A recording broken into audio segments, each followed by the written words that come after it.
Enggak, Tanis dalam buku tuh tidak digambarkan berhijab, lalu maunya kayak apa, gesturnya kayak apa, itu bisa aku obrolin sama Kak Sabrina. Dan pertimbangannya apa? Oke, ini setelah 15 tahun, oke, ambil pekerjaan. Oke, jadi kalau pertimbangan sebenarnya tuh memang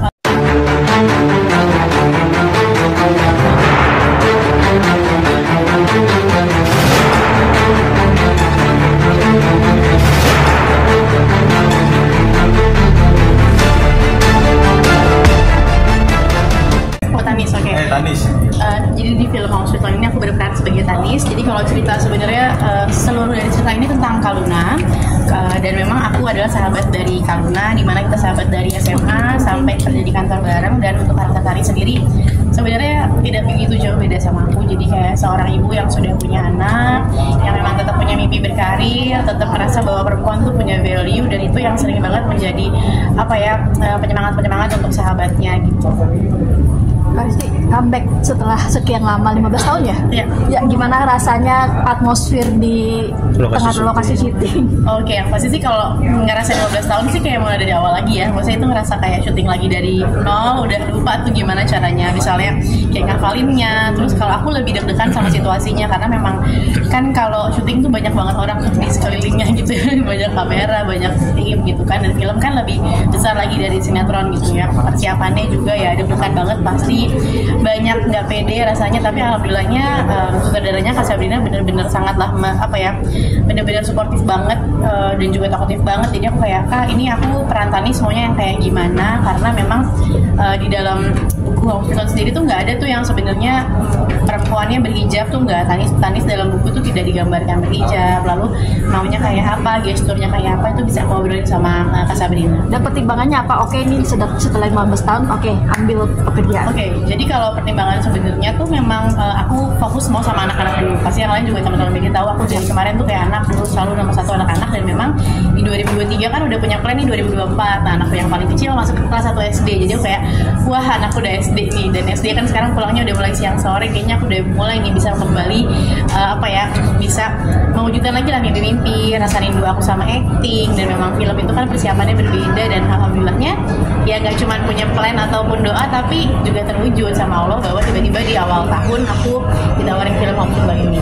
Pas mulai sendiri izin gak sih sama anak gitu mau balik comeback kerja? Izin, karena sebenarnya tahun lalu kan aku sempat syuting sinetron tuh Anak Berata Indah, dan memang di situ anak-anak protes karena kalau sinetron kan setiap hari, terus udah gitu pada saat itu syutingnya mulai jam 6 pagi, jadi kayak mama kerja terus gitu. Dan kalau yang ini aku bisa ngobrol kayak, ini kerja mama cuman sebentar, cuman itu 12 hari, dan memang nanti aku jelasin lagi, nanti abis ini kita bisa lebih santai, mama bisa ngurus kalian, habis itu ada promo ya kayak gitu.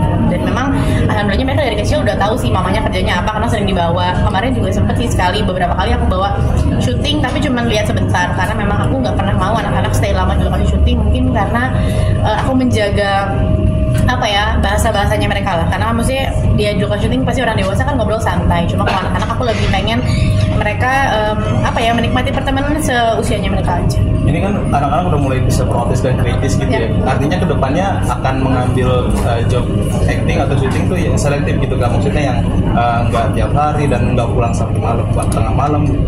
Kalau aku sih mikirnya memang karena sekarang mereka juga sudah punya kegiatan, dan memang mereka juga udah lebih bisa diajak ngobrol, aku malah lebih tenang sebenarnya. Jadi kayak misalnya ini habis promo ini mama ada tour beberapa kota, oh gitu, oke. Tapi nanti pas mama libur kita pergi ya. Nah itu sebuah komitmen dan janji sih. Jadinya akhirnya aku juga harus kayak, ternyata komitmen tuh bukan cuma di kerjaan ini aja, tapi komitmen juga nih sama anak-anak untuk konsekuensi dari aku boleh kembali ke karir, tapi juga harus nyenengin mereka, punya waktu buat mereka ya.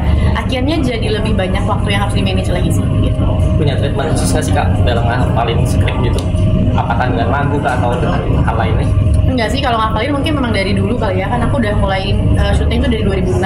Memang aku cepat menghafal, tapi juga sengaja aku cepat lupain juga. Jadi kayak skenario itu memang bukan sesuatu yang aku hafal, tapi pada saat aku mau kerjain, aku baca sebentar, mungkin bukan membaca dan dihafal, tapi dimengerti gitu. Dan aku rasa, dan aku selama ini kalau misalnya baca skenario, nggak cuman ngafalin scene aku aja atau dialog aku, tapi juga dialog lawan main. Jadi supaya kalau emang mereka tiba-tiba ada yang lupa, aku tahu nih mau lanjutnya kemana.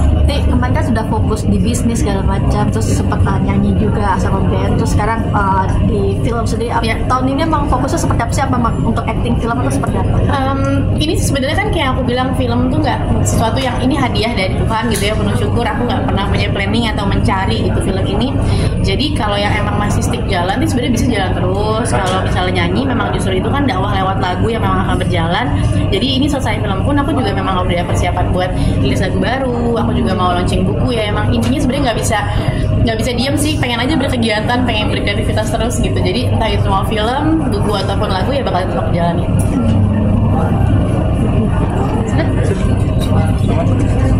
Oke. Terima kasih banyak.